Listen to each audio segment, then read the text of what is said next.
Good morning. আজকের এডিটোরিয়ালে আপনাদেরকে স্বাগত জানাচ্ছি। আমি চিফ এডিটর সুমিত সেন, সাম্প্রতিক নিউজ.com।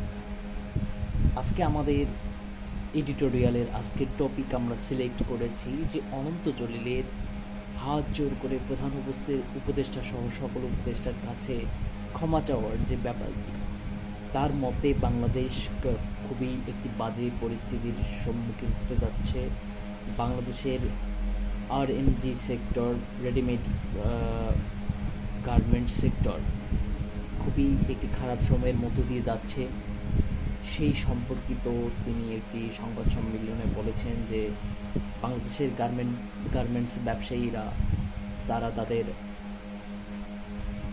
প্রতিষ্ঠান বন্ধ করে হয় গ্রামের বাসায় যাচ্ছেন, নয়তোবা গুলশানে যাচ্ছেন, নয়তোবা বিদেশে চলে যাচ্ছেন।